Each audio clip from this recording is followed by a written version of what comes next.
Terima kasih Anda masih bersama kami. Bagi Anda yang baru saja bergabung, kami hadirkan kembali 3 berita utama hari ini. Seorang pria pelaku penganiayaan ditangkap polisi usai buron selama 7 bulan.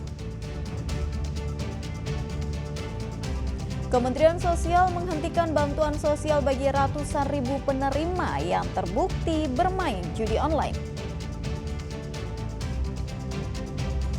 TNI gelar pasukan militer dan kerahkan alat utama sistem pertahanan di Pusdikpasus Batu Jajar.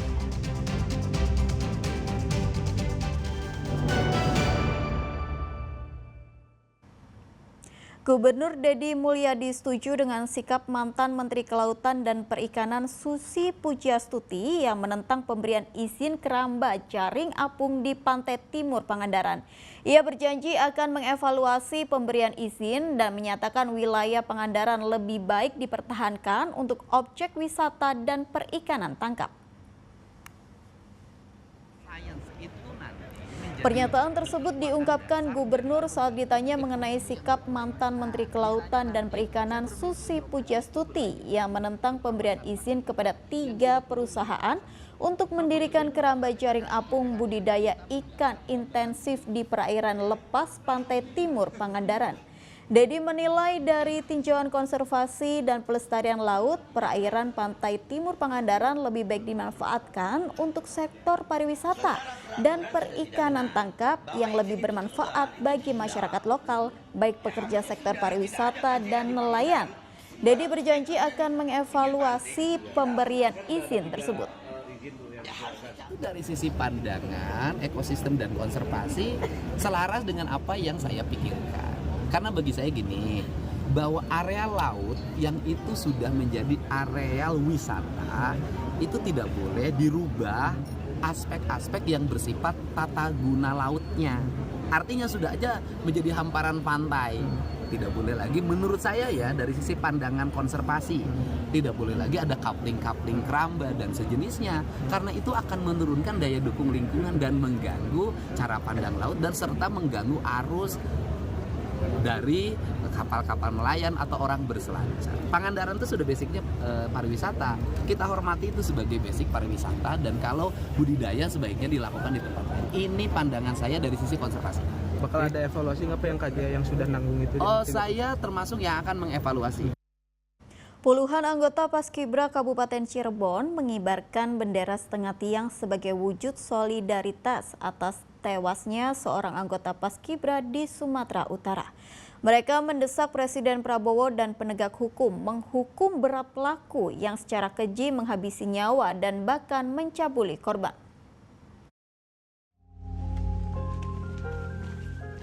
Aksi berjalan kaki alias Long March dilakukan puluhan anggota Paskibra mendatangi kantor Kecamatan Panganan, Kabupaten Cirebon Rabu siang. Mereka menggelar aksi keprihatinan atas gugurnya Devi Febriani, siswi anggota Paskibra asal Mandailing, Natal, Sumatera Utara. Anggota Paskibra yang tengah berlatih keras untuk persiapan peringatan Hari Kemerdekaan ini mengibarkan bendera setengah tiang sebagai tanda duka cita mendalam. Mereka menyesalkan kematian tak wajar anggota Paskibra yang gugur dibunuh tetangganya sendiri.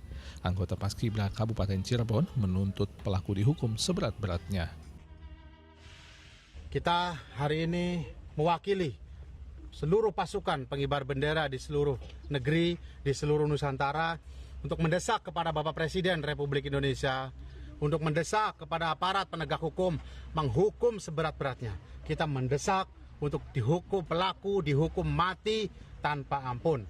Karena sudah melakukan perbuatan yang sangat keji, tidak berperi kemanusiaan terhadap saudara kami. Kami mewakili seluruh, segenap jajaran seluruh anggota Paskibra, pasukan pengibar bendera, yang hari ini, bulan ini adalah bulan hajatnya kita, sebentar lagi akan mengibarkan sangsaka merah putih. Namun sangat disayangkan, saudara kita telah gugur mendahului kita, telah wafat mendahului kita. Devi Febriani anggota Paskibra ditemukan tak bernyawa di sebuah area bekas galian di wilayah Mandailing, Natal, Sumatera Utara. Korban dibunuh saat pulang usai melaksanakan latihan pengibaran bendera. Jasad korban baru ditemukan 2 hari kemudian. Maruli Habibi melaporkan dari Kabupaten Cirebon. Ribuan warga antusias menyaksikan gelar pasukan operasional dan kehormatan militer yang dihadiri Presiden RI Prabowo Subianto di Pusat Pendidikan Pasukan Khusus Pusdikpasus, Bandung Barat.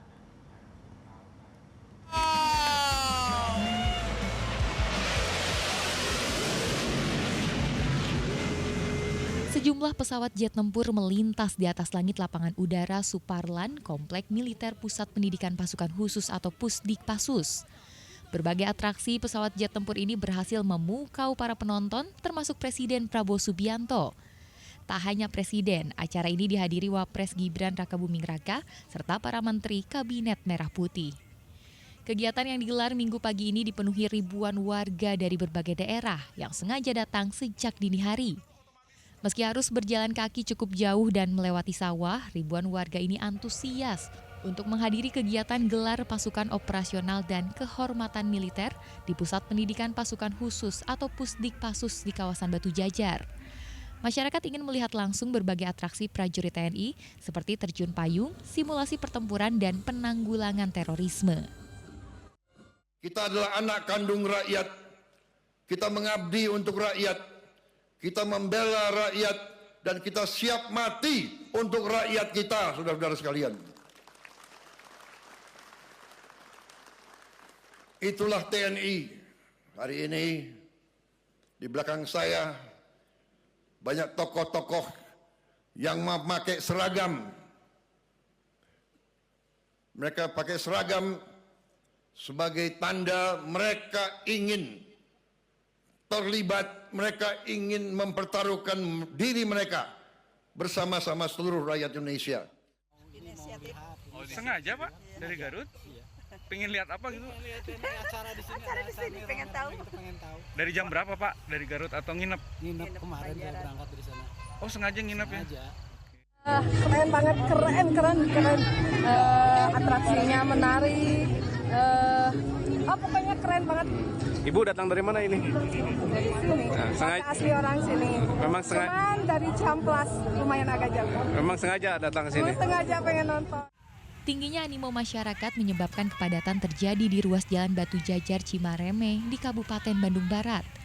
Ribuan kendaraan warga, baik sepeda motor dan mobil, sempat terjebak kemacetan sejauh 2 km dari Cililin menuju Bandung maupun sebaliknya.